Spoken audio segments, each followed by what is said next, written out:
1000 বার যদি এই কালী দেবীকে বাংলার জমিনে এনে ফাঁসি দেওয়া হয়, তারপরেও তার শাস্তি শেষ হবে না। কি বলুন, ঠিক কি ঠিক না?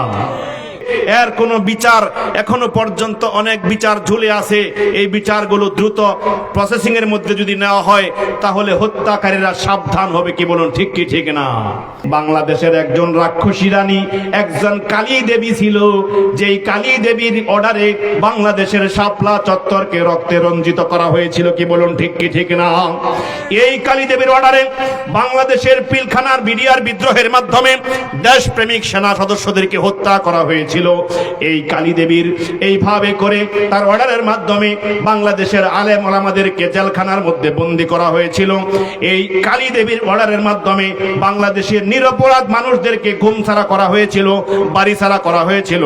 বাংলাদেশের অনেক মানুষকে এইভাবে বিচারের সম্মুখীন করে, এইভাবে দেশীয় টার্মিনাল করে তাদের বিচার কার্য পরিচালনা করে জামাতি ইসলামের অসংখ্য নেতা কর্মীকে, সালাউদ্দিন কাদের চৌধুরীকে ফাঁসির কাস্টে ঝুলিয়ে অন্যায়ভাবে হত্যা করা হয়েছিল। কি বলুন, ঠিক কি ঠিক না? অবশ্যই এই বিষয়গুলোকে আমাদের মনে রাখতে হবে। আজকে দেখা যায় সারা দেশে নমিনেশন পাওয়ার জন্য, এমপিত্ব পাওয়ার জন্য দেশের রাজনৈতিকভাবে একজন আরেকজনকে এভাবে তোষামত করতেছে এবং একজন আরেকজনের উপরে ঘাড়ে সওয়ার হইয়া তারপরে এইভাবে সিংহাসন জিতে নেওয়ার জন্য প্ল্যান প্রোগ্রাম করে হত্যার মিছিল মিটিং করতেছে। কি বলুন, ঠিক কি ঠিক না? হত্যার এবং ত্রাসের রাজত্ব কায়েম করতে চাচ্ছে। তাদেরকে বলতে চাই, দেশের মধ্যে এখনো পর্যন্ত রক্ত ঝরছে, দেশের মধ্যে এখনো পর্যন্ত মানুষ মানুষকে হত্যা করছে। রাজনৈতিক অঙ্গন থেকে বলতে চাই, যারা একজন আরেকজনকে হত্যা করছে, একজন আরেকজনকে দুনিয়া থেকে বিদায় করে দেওয়ার প্ল্যান করতেছে, অবশ্যই আপনাদেরকে সাবধান হতে হবে। সূরাতুন নিসার 93 নং আয়াতের ভিতরে আরশের মালিক আল্লাহ রাব্বুল আলামিন পরিষ্কার করে জানিয়ে দিয়েছেন, ومن يقتل مؤمنا متعمدا فجزاؤه جهنم خالدا فيها।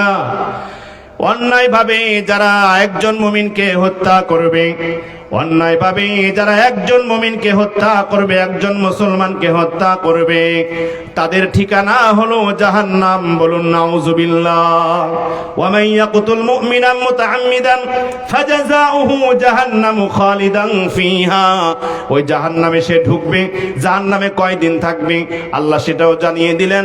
সেখানে অনন্ত অসীমকালের জন্য তাকে ঢুকিয়ে দেওয়া হবে। ইট ভাটার মধ্যে যেমন ইটগুলাকে ঢুকিয়ে দেওয়া হয়, কাঁচা ইটগুলা সেখানে পুরে পুরে লাল হয়ে যায়, এইভাবে করে কাঁচা ইটের মতো করে তার জাহান্নামের ভিতরে ঢুকানো হবে। তাকে আর বের করা হবে না, অনন্ত অসীম কাল পর্যন্ত জাহান্নামের ভিতরে জ্বলতেই থাকবে। বলেন নাউজুবিল্লাহ। এইভাবে সে জ্বলতেই থাকবে একজন মানুষকে হত্যা করার কারণে। শুধু কি তাই? أغضب الله ولعنه وأعد له عذابا عظيما। أغضب الله তার উপর আল্লাহ তাআলার গজব। বলুন নাউজুবিল্লাহ। ওয়ালাআনাহু এবং তার উপর আল্লাহ তাআলার লানত। বলুন নাউজুবিল্লাহ। وأعد له عذابا عظيما এবং তার জন্য আল্লাহ তাআলা রব্বুল আলামিন আযাবকে খালি বৃদ্ধি করবেন, তার জন্য আযাবকে আরো বাড়িয়েই দিবেন। বলুন নাউজুবিল্লাহ। সম্মানিত উপস্থিতি, আল্লাহ পাক রব্বুল আলামিন সূরাতুল মায়েদার 32 নং আয়াতের ভিতরে আবার বলতেছে, আও ফাসাদিন ফিল আরদি ফাকান্নামা ক্বাতালান নাস জামিআ। যে ব্যক্তি অন্যায়ভাবে পৃথিবীর মধ্যে দাঙ্গা হাঙ্গামা করে নাই, পৃথিবীর মধ্যে ফাসাকুদ্দিমা করে নাই, রক্তপাত করে নাই, কোনো অন্যায় অবিচার করে নাই, এমন কোন নিরপরাধ মানুষকে যারা হত্যা করলো, আও ফাসাদিন ফিল আরদি ফাকান্নামা ক্বাতালান নাস জামিআ, সে যেন একজন মানুষকে হত্যা করে নাই, সে যেন ওই ব্যক্তিকে হত্যা করে সারা পৃথিবীর মানুষকে হত্যা করে ফেলেছে। বলেন নাউজুবিল্লাহ।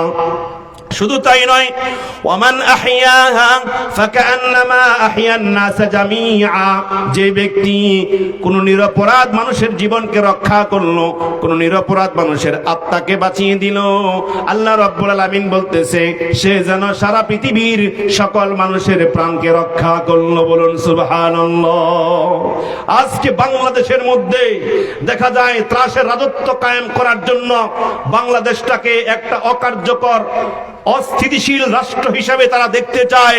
বাংলাদেশের সার্বভৌম বাংলাদেশকে তারা এখন পরাধীনতার শৃঙ্খলে আবদ্ধ করতে চায়। কে বলুন ঠিক কি ঠিক না?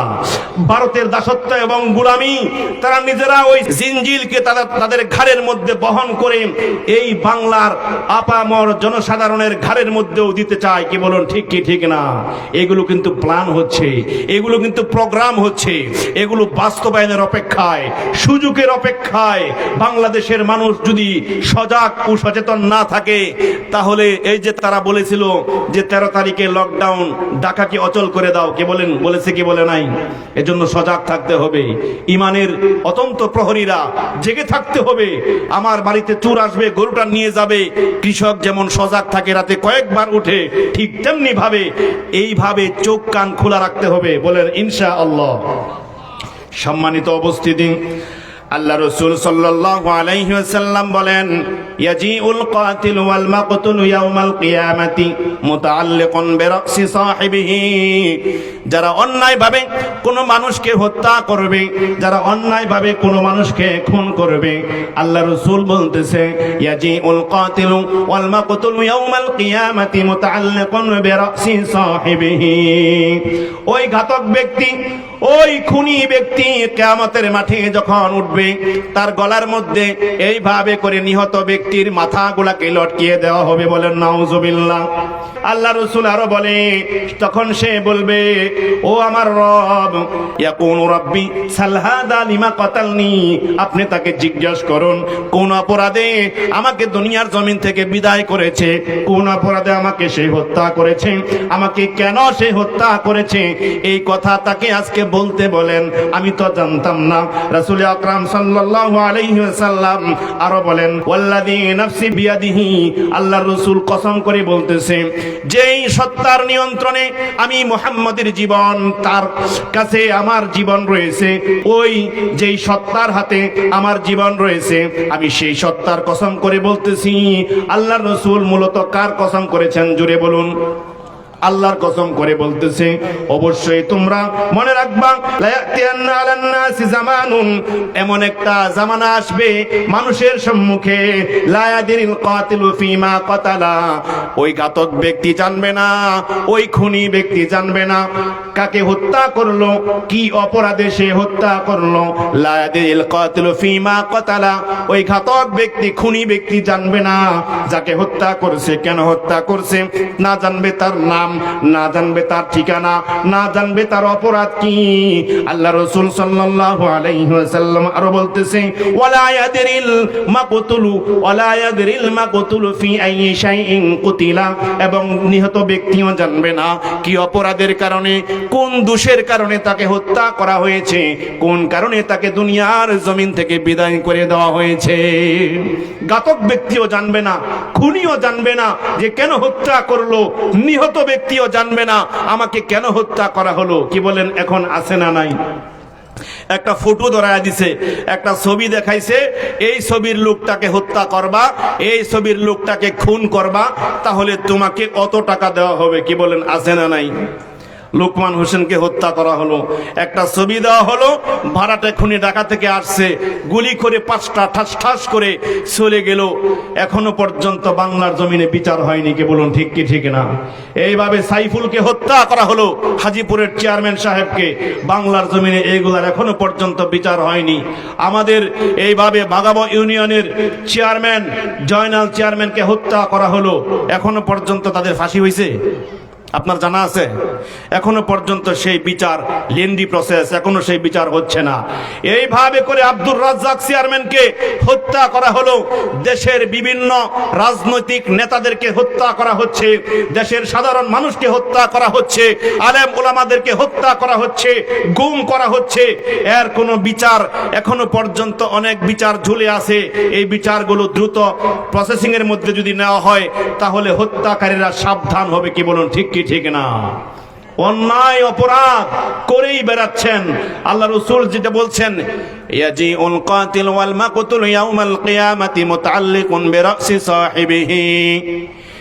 এইভাবে করে আল্লাহ রাসূল বলতেছে, ওই ঘাতক ব্যক্তির গলার মধ্যে বেরি হিসাবে, মালা হিসাবে থাকবে মুন্ডু গোলাপ, যেগুলাকে সে হত্যা করেছে।